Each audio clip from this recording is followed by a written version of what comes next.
एक बार एक इंसान महात्मा के पास आता है और कहता है, महात्मा, मैं एक बहुत ही सीधा और अच्छा इंसान हूं। मैं हमेशा ही सबकी सहायता करने की कोशिश करता हूं, सबको खुश रखने की कोशिश करता हूं, लेकिन सब मेरा फायदा उठाते हैं और मेरा मजाक बनाते हैं। कोई भी मुझे गंभीरता से नहीं लेता।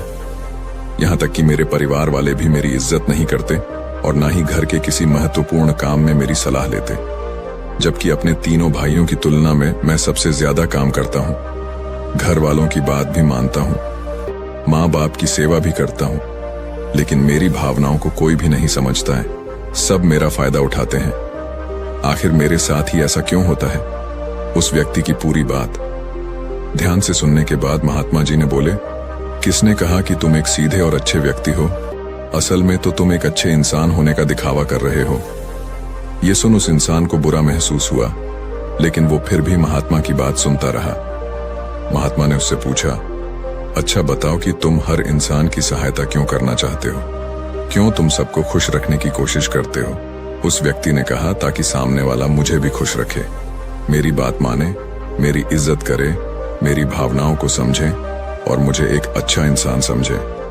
महात्मा ने कहा, बस यही तुम्हारी समस्या है कि तुम दूसरों को खुश रखने का प्रयास कर रहे हो ताकि वो भी तुम्हें खुश रखे। तुम अपनी खुशी दूसरों के अंदर ढूंढ रहे हो।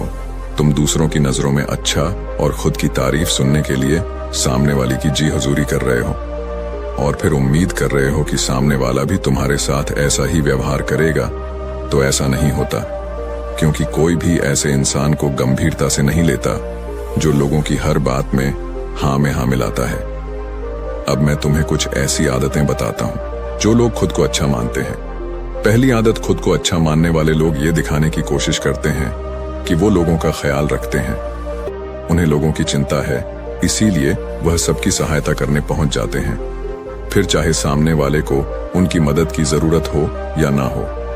दूसरी आदत, खुद को अच्छा मानने वाले लोग दूसरों से खुद की तारीफ के भूखे होते हैं, इसीलिए वो ज्यादातर मौकों पर वही काम करते हैं जिससे सामने वाला खुश हो और उनकी तारीफ करे।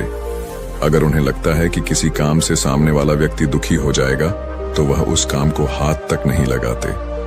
तीसरी आदत, खुद को अच्छा मानने वाले व्यक्तियों को लगता है कि उन्हें अपनी कमियों और कमजोरियों को दूसरे लोगों से छुपाना चाहिए, क्योंकि उन्हें लगता है कि अगर दूसरों को उनकी कमियों और गलतियों के बारे में पता चल गया तो लोग उनका मजाक बनाएंगे, उनकी बेइज्जती करेंगे, उन पर दूसरे लोग गुस्सा होंगे और उन्हें एक कमजोर व्यक्ति मानेंगे। चौथी आदत, अच्छे व्यक्ति खुद की जरूरतों को सबसे ऊपर रखने से डरते हैं, क्योंकि उन्हें लगता है कि ऐसा करने से ही दूसरे लोग उन्हें लालची समझेंगे और फिर वो लोगों की नजरों में एक अच्छे इंसान नहीं रह जाएंगे।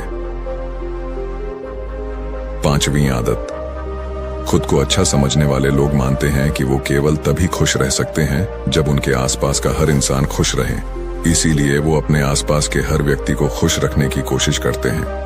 अब तुम्हें सुनने में लग सकता है कि इन आदतों में क्या बुराई है।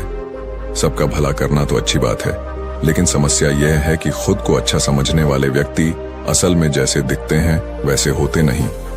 ये अंदर से कुछ और ही होते हैं, क्योंकि वो अच्छा बनने के चक्कर में दूसरों की बुराई को भी छिपा देते हैं। सामने वाले व्यक्ति को कभी भी उसकी गलतियां नहीं बताते और केवल वही बोलते और करते हैं जिससे सामने वाला खुश रहे।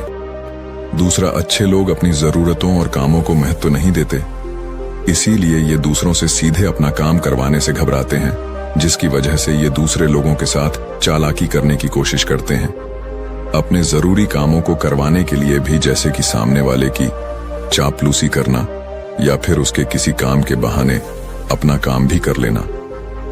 तीसरा, खुद को अच्छा मानने वाले लोग केवल पाने की उम्मीद से ही कुछ देते हैं। यह इस बात का दिखावा तो करते हैं कि यह लोगों की सहायता करना चाहते हैं, लेकिन यह सहायता सिर्फ इसीलिए करते हैं इन्हें अच्छा इंसान समझे और जरूरत पड़ने पर इनकी भी सहायता करें।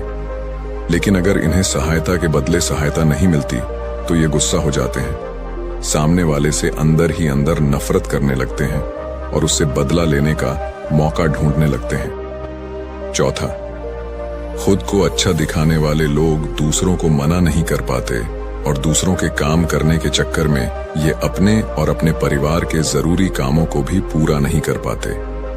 पांचवा, अच्छे लोगों को लगता है ये सभी उन्हें पसंद करें सभी इनसे प्यार करें, जिससे दूसरे लोगों को इनका दोस्त बनने में दिक्कत होती है, क्योंकि ये हर किसी के सबसे पसंदीदा इंसान बनना चाहते हैं। ये सारी बातें सुनने के बाद उस व्यक्ति ने महात्मा से कहा, तो आपके कहने का मतलब है कि हम एक अच्छे इंसान न बने, बल्कि एक बुरे इंसान बन जाए और लोगों का फायदा उठाए। महात्मा ने कहा, नहीं, मैं तुम्हें बुरा इंसान बनने के लिए नहीं कह रहा, लेकिन हाँ, तुम्हें बहुत सीधा इंसान भी नहीं बनना। अब मैं तुम्हें बताता हूँ कि एक व्यक्ति को कैसा इंसान बनने का प्रयास करना चाहिए। महात्मा ने कहना शुरू किया, तुम्हें एक सीधा या दूसरों की नजरों में अच्छा इंसान बनने की तुलना में एक सुलझा हुआ इंसान बनने का प्रयास करना चाहिए। एक सुलझा हुआ इंसान वो होता है जिसे सबसे अच्छा इंसान बनने का कोई शौक नहीं है। वो जैसा है वैसा ही खुद को पसंद करता है। वो जानता है कि वो एक इंसान है और उसमें बहुत सी कमियां हैं, और वह अपनी कमियों को स्वीकार्यता भी है। एक सुलझा हुआ इंसान ये भी अच्छे से जानता है कि उसकी और उसके परिवार की कुछ महत्वपूर्ण जरूरतें हैं जिन्हें उसे ऊपर रखना होगा, वरना उसके साथ साथ उसके परिवार का जीवन भी परेशानियों में पड़ जाएगा। हो सकता है कि उसकी ऐसी सोच की वजह से उसके आसपास के लोग, उसके मित्र या रिश्तेदार उससे नाराज हो जाएं, लेकिन वो इसे भी स्वीकारता है। यहाँ पर बात स्वार्थी होने की नहीं, बल्कि जीवन की सच्चाई को स्वीकारने की है, क्योंकि तुम महात्मा नहीं हो कि तुम्हारी कोई इच्छा ही नहीं है, किसी से कोई उम्मीद नहीं है या कोई जरूरतें शेष नहीं रही। तुम एक साधारण इंसान हो, और एक साधारण इंसान की सोच के साथ अगर तुम सबको खुश रखने का प्रयास करोगे तो तुम हमेशा दुखी रहोगे, क्योंकि तुम्हारी भी सामने वाले से उम्मीदें बढ़ेंगी, और जब वो उम्मीदें पूरी नहीं होंगी तो तुम दुखी हो जाओगे।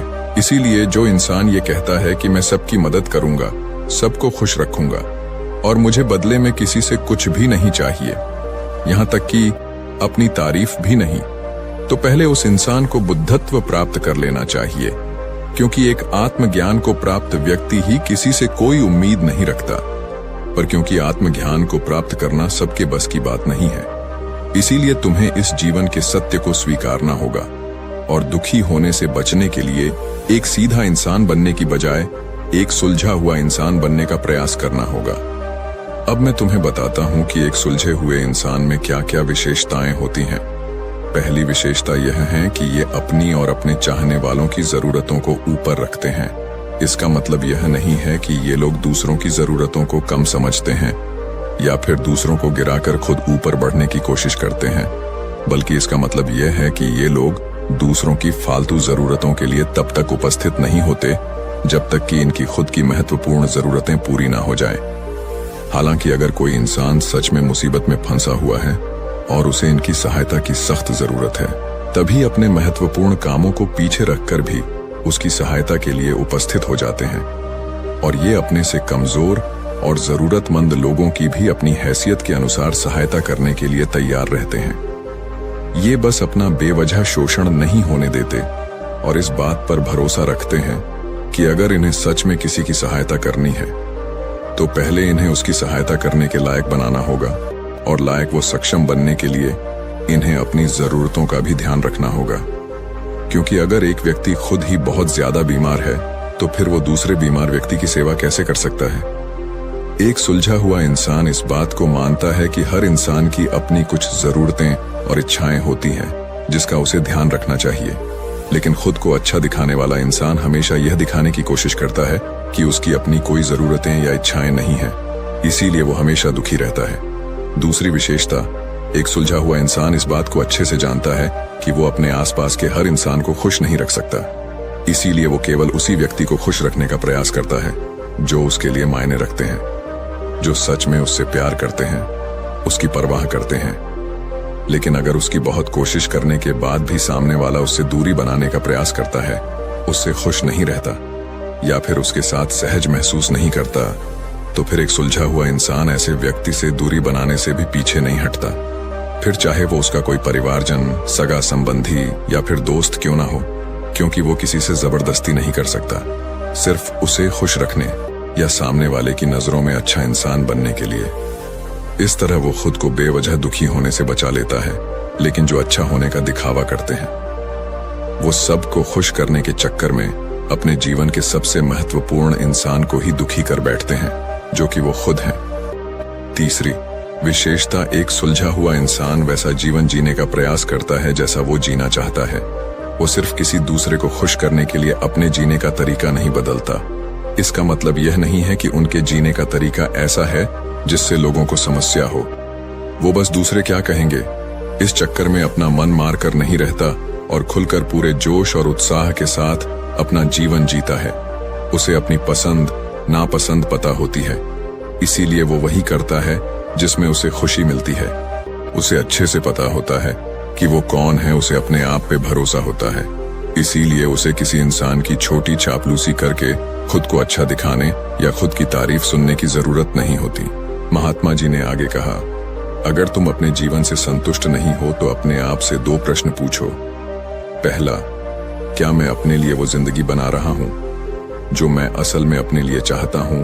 और दूसरा, अगर मैं नहीं बना रहा तो क्यों नहीं बना रहा हूं? जब तुम इन दोनों सवालों के बारे में गहराई से विचार विमर्श करोगे, तब तुम जान पाओगे कि तुम अपनी मनचाही जिंदगी सिर्फ इसलिए नहीं बना पा रहे हो क्योंकि तुम दूसरों के सामने अच्छा बनने का प्रयास कर रहे हो, जिसकी वजह से तुम अपनी इच्छाओं और जरूरतों को प्राथमिकता नहीं देते हो और दूसरों को ही खुश करने में लगे रहते हो। इसीलिए अगर तुम एक खुशहाल और मनचाहे जिंदगी जीना चाहते हो तो एक सुलझा हुआ इंसान बनने का प्रयास करो, ना कि सीधा इंसान। इतना कहकर महात्मा मौन हो गए। व्यक्ति को भी अब समझ आ चुका था कि उसे एक सुलझा हुआ इंसान बनना है, ना कि सीधा। दोस्तों, मैं उम्मीद करता हूं कि इस कहानी से आपको जरूर कुछ सीखने को मिला होगा। धन्यवाद।